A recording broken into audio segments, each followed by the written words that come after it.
right, y'all. Just a quick reminder. Please try to get all of your assignments in today. Try to get all of your assignments in today. We will have a very brief live session tomorrow. And when I say brief, guys, I mean brief. We will be here maybe 5 or 10 minutes. So please make sure you come early. I will obviously be around to answer questions. I'm sure I'll be providing support to those that need it after the session is over, but I really want to give you as much time as possible to get those last two projects in. It's going to be very important that you do that final and turn in your final project. All right. I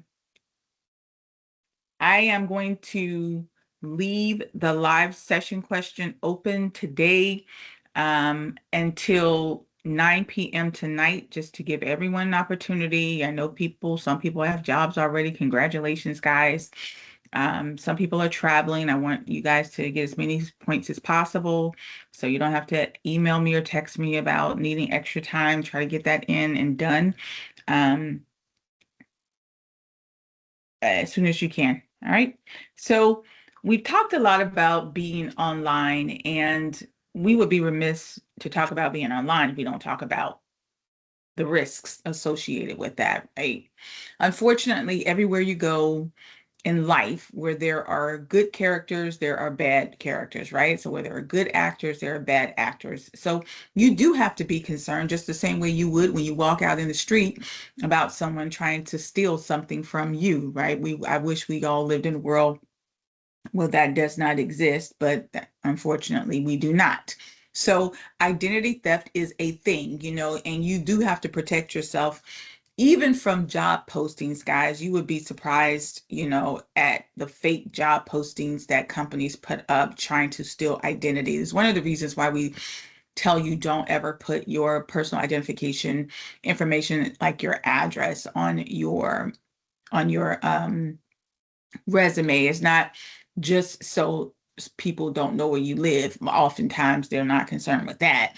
They're concerned with getting as much information about you as possible so they can replicate you as a person and steal your identity. That's what they're most concerned about. So what is identity theft? It is an illegal act that involves stealing someone's personal information and using that information to commit theft or fraud. Obviously, if they're impersonating you and something, goes awry, then they can just blame you, right? So you want to be diligent in your job search to protect your identity. Don't include your social security number, obviously, on any documents, as well as your address, right? There are these things called employment scams. Applying for jobs means, you're on these websites, and these nefarious characters, they create fake job postings in order to get you to apply. And a lot of times they'll even go as far as, having a fake interview with you and saying, yeah, you're hired. Now send me all your personal information. I've had that happen to me before. And luckily I was suspicious enough because, one, I got hired so easily, and then two, they wanted me to send them all my stuff through a virtual private network. And I was like, okay, you must think I was born yesterday. But a lot of people don't know better. A lot of people don't understand technology. They don't know how it works.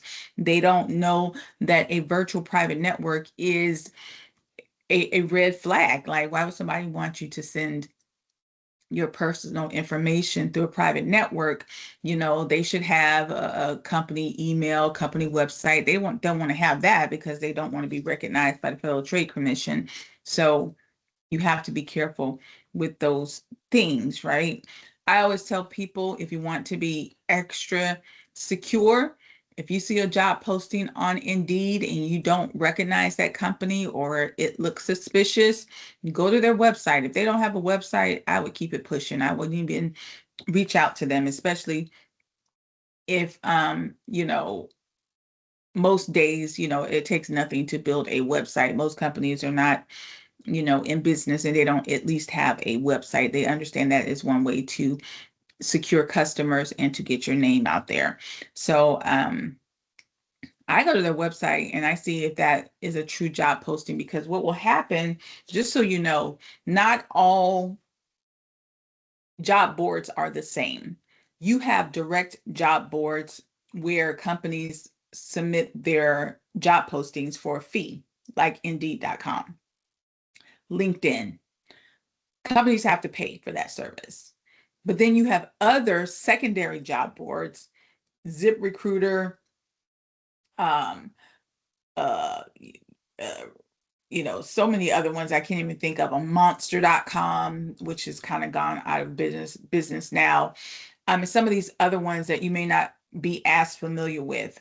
These are not paid job boards. These are job boards that steal job postings from Indeed, and Indeed pays them a small fee if they secure, you know, um, people applying for the jobs. The reason why you want to not use those secondary job boards, and you can just Google which ones are direct and which ones are indirect, is a lot of times they don't take care to delete expired job postings. So you could waste your time applying to expired job postings. Even on Indeed, sometimes they're not great at deleting these expired job postings. The best way to know if a job is, one, still actively accepting resumes and job applications, is to just go straight to their website. Even if it's simpler to use Indeed, which sometimes it is, because Indeed has a streamlined process for accepting resumes, as opposed to if you go to the company's website, they may have the more archaic version of submitting your application, where they are using these outdated software where you have to put all the data in yourself and it doesn't automatically read from your resume. It can seem a bit onerous. So we want to use Indeed. It's okay to use Indeed, but just know that most HR, they're going to check their own database first. So even though sometimes their software that they're using can cause you to, have to spend a little bit more time filling out their application directly from their website, sometimes it's worth it. I will say on average, I probably get a response quicker if I use the company's website. On average, I get a response quicker, because Indeed is going to obviously give them a whole bunch of resumes, and a lot of those people are not even qualified. And so now they have to sift through those resumes. A lot of people don't use company websites nowadays. Sometimes it's because you've never heard of the company, but they have fewer resumes on their website, and sometimes that's how you get your competitive advantage, is just by going to their website. So even if you see the job posting on Indeed.com or even LinkedIn, sometimes it's good just to still go to their website and submit, right? Sometimes that gives you more leverage. So, and you can ensure that it is a true company and a true job posting. Now, have bad actors even gone as far as setting up fake web pages? They have, but they don't like to spend a lot of time doing that, because then they can be tracked. So most of them don't. But, even when you do go to a company's website, you want to take care and, just use your best discretion. Like if you've never heard of this company and the site looks weird, I would say, follow your gut, follow your instincts. So, or you can always go, especially if they're local, you can always go to like sunbids, .org or .gov, whichever it is, and you can put the company's name in to see if they're registered company in Florida. That will also give you some added, peace of mind if you're really, really, on the fence about that company. So every computer, including your phone, has some type of identity. We call that an internet protocol address. So if you think of it like a highway. Every time you put your car on the highway, your license plate is on the highway, right? Very similar to every time you log into the internet, your IP address is on the internet because the internet has to identify which electrical devices are using its service. So IP addresses, they do reveal some information about where that equipment is located, like your geographic location. And if they can do that, they can actually break into your, your get access to your computer, because obviously you can give people access, remote access, but they're going to do it illegally, and try to access your personal information. So you want to take care that when you are browsing anywhere, just be mindful that thieves they try to do everything the cheapest and the easiest way. So anywhere there is free Wi-Fi, Starbucks, bookstores, libraries, there are probably going to be some nefarious characters in there trying to access your information. A lot of times what they will do is, if you've ever gone to like a Starbucks and to use their Wi-Fi, you may see a lot of available Wi-Fis. And if you don't take care, you know, Starbucks may have Starbucks free Wi-Fi. Obviously, it doesn't say all of that, but they'll give you some type of identifier. And then the fake Wi-Fi will look like it's a Starbucks Wi-Fi, but it's a fake one because obviously they want you to log in. And once you log in, you know, IT people on the back end of it have access to your IP address, and they can backdoor access to things like your Google accounts where you have stored passwords and all kinds of stuff, right? So you want to just be mindful and take care of that. I know it is a bummer that we have to think about those things, but the same way you think about your safety when you're walking along the streets, you have to think about your safety when you're on the internet. And that is just a fact. It's not something that has just come around. It's just, you know, obviously, Google and Meta and all these other ones, they're not gonna, promote safety because they want you to use it. So we have to use our common sense, like, anything that's public, there are going to be bad actors, right? So just avoid those fake Wi-Fi's like I was talking about. Another thing that you can do to help mitigate you know, people trying to steal your information. If you think of the internet too as, let's say you are going to the park and you're dropping breadcrumbs on your way to the park, and then on your way to the store and then back home. We call those cookies because the internet tracks websites that you go to. Now, they don't do it for, bad reasons. They do it because the way computers work, computers have signals, and they use these think of it like a directions to get from one website to the next. And then so if the computer notices that you are go to a website a lot, like say Southern Tech, it will create a shortcut. We call that a cookie. So if someone accesses your information, they're going to try to access your cookies because your cookies has already, you've already logged in a lot of times. And so the cookies will take you straight to your account. So think of it like when you log into Southern Tech and you can just, click on Southern Tech in your browser and it takes you right to where you left off. That's called a cookie. It's a shortcut. Sometimes it's good to clear those cookies out. And you can just do that by just going up to the right-hand corner of your computer, and there are those three little dots, and go to your browser settings and clear out your cookies. It's not going to hurt you. It's just that when you go to log into Southern Tech, your computer's going to have to go the long route instead of the shortcut.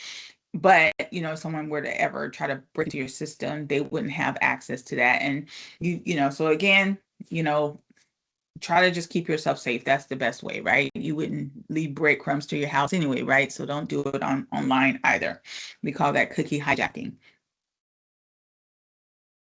So when it comes to other things, these are some of the more common attacks that we may be familiar with, even if you are not familiar with the proper names of them. The most prevalent type of attack is called phishing. This is when you get those fake emails, and they are, look like valid websites, valid people, and they want you to access their information. They have links in those websites because what are they trying to do? They're trying to get you to disclose information about yourself. That's called phishing. So that's why it's so important to delete those emails. Don't open them up, clear them out as much as possible. There are companies that sell your information. There are reputable companies that sell your information. And of course, there are bad actors that buy this information and then they use it fraudulently, right? Malware. And what I mean by that, you can be a target customer. Maybe you have a target card or whatever. Y'all know how these companies do, right? And they do sell your information. So you have to read the fine print. A lot of us don't read the fine print. They're thinking we're thinking about, ooh, discounts, membership. All of that is let me track you. And I'm going to sell your information because they get a lot of money selling data. And it's one of the reasons why people like Elon Musk is in the news about data and this big scandal with what happened with that the Doge, because they basically took a lot of data. And why do people want data? They want information for a lot of different reasons. 90% of it is because somebody wants to sell you something. So they want to know your every move. I mean, I know it sounds very deceptive, and it is, right? Because money is the root of all evil, as the good book says. So people are going to use whatever they can to sell you whatever they can because they want money. So just know that you are a walking target. So yes, people will do a lot of different things to get access to your information. There's this thing called malware, which is given to, it's a term used for software programs that are intended to damage, destroy, and steal data from your computer.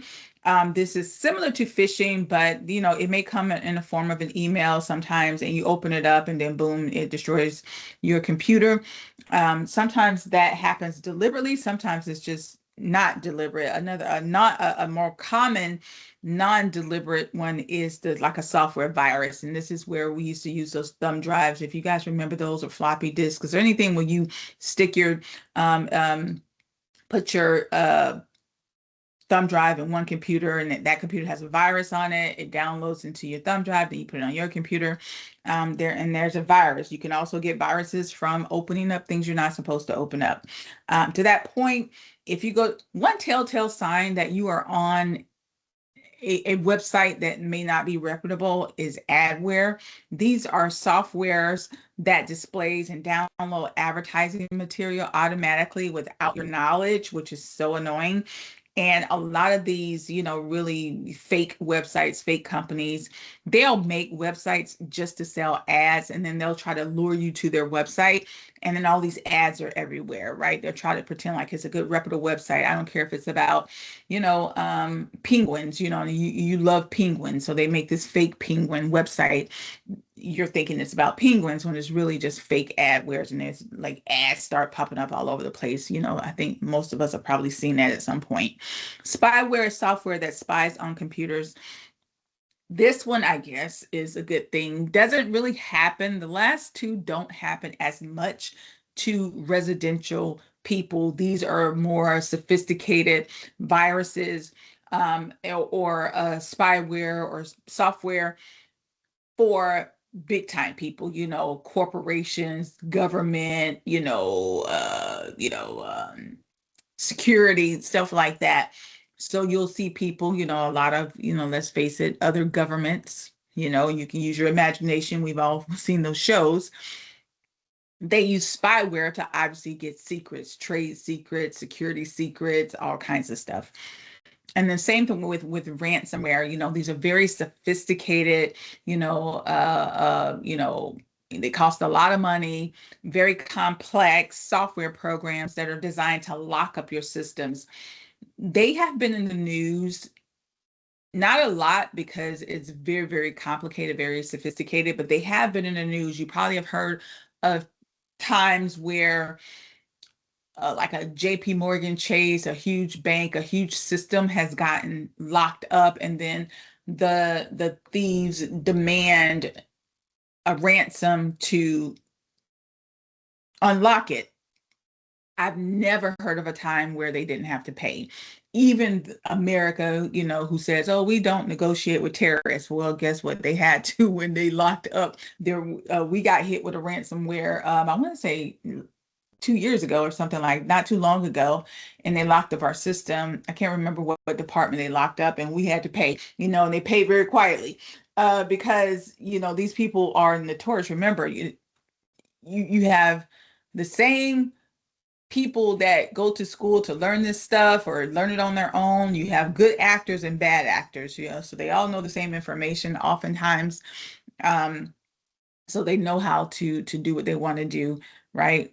So that's what that is. Now we won't have to worry about that because they're not going to lock it up to worry about our little stuff, right? So what can you do to keep yourself safe, right? You want to obviously think about keeping yourself safe, to void against software viruses. That's why we have antivirus software. That's why they do putting, all these different security measures onto your phone, because most of us have access to all of our private information, our banking, everything on our phones. Make sure your passwords are as secure as possible. That's why a lot of companies are forcing you to do multi-factor authentication. That just basically means having more than one way of identifying yourself, not just logging in with your password, but also, using your thumb to authenticate, having them call you to authenticate. We call that multi-factor authentication, just so they can make sure that they are not giving a bad actor access to your information, your different security settings that you set up, and then backing up your data on the cloud, in case, you get a virus or something like that. So this is just a security checklist, very similar to the previous slide. Make sure you have secure passwords. Make sure you keep your passwords in a safe place. Make sure you have your anti-software. Think about backing up your data, all these different types of things. Pop-up blockers are on so you don't get these things that you may make a mistake and click on.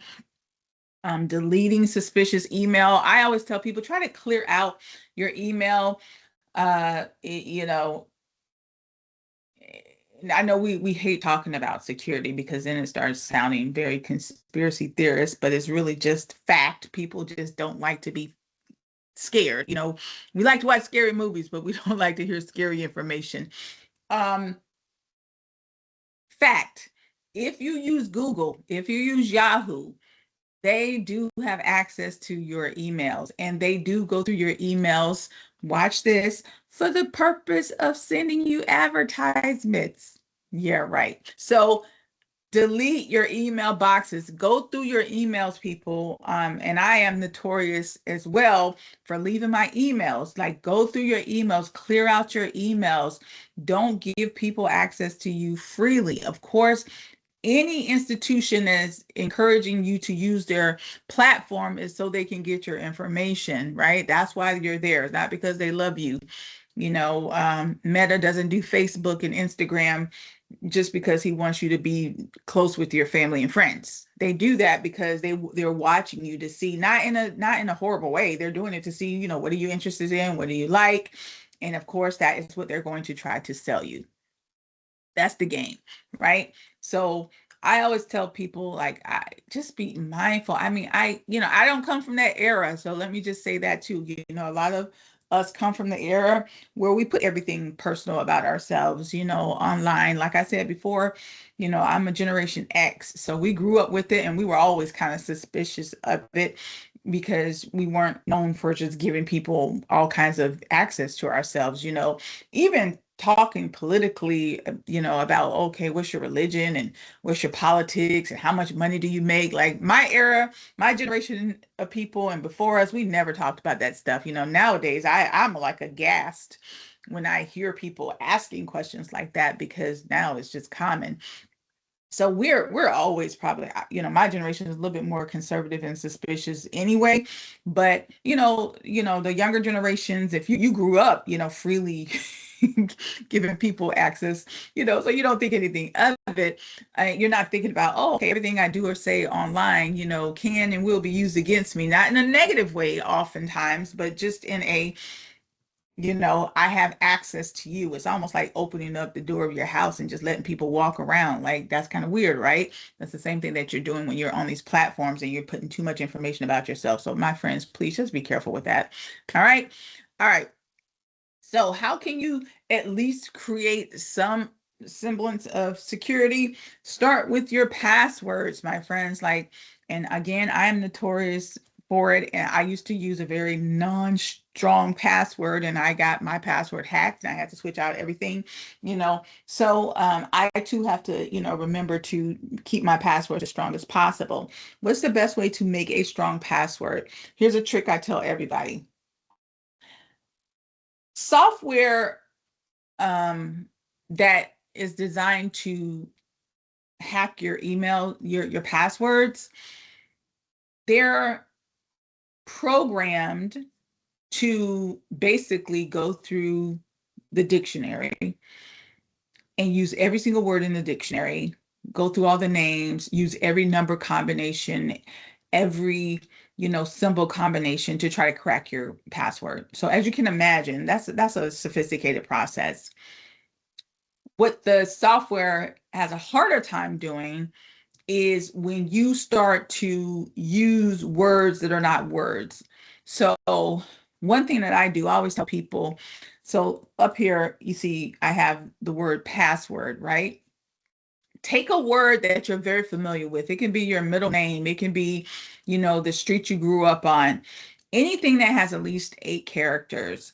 And then the like here it says password right here. I would switch out the A for like a $sign. And then I would switch out the O with like an exclamation point. And then I'll put a year here that only I know. It doesn't have to be your birthday. Don't be so obvious. It can be the year that you got your cat. Something that won't be obvious to anybody but you. So my password would be the word password, but it'll be $SSW exclamation point, 2013. It's going to be more difficult for software to break that code because that is not natural language. Can a very sophisticated one do it? Yeah, but bad actors are not going to spend the money on a sophisticated code breaker for you or I. They're going to do that for the big time people that they're trying to actually take some real money from. They're not going to do it from you or I. So don't make it easy for them. Something just that simple, will help deter them. And if they can't crack the code, they've programmed this software to just go to the next person or go to the next whatever victim they're trying to, attack. So don't don't leave your back door open. One way to do that is to make sure you have a very strong password. All right. That's it, my friends. So here we go.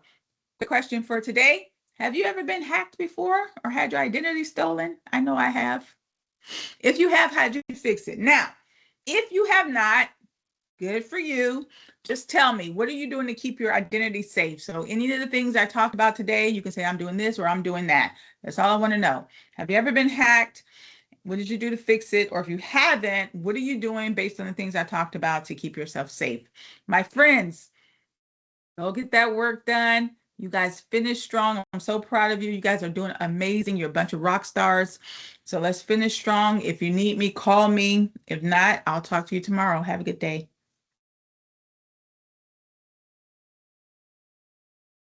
Okay, bye-bye. Hey, Michelle, before you go, quick question. Is the final open book? Yes, sir. Open book, unlimited. Do not open that final. I've already had a few people open the final. I told you you can only open a test one time. Once it opens and closes, you can't get back into it. So please only open it and when you're ready to take it. All right. Thank you.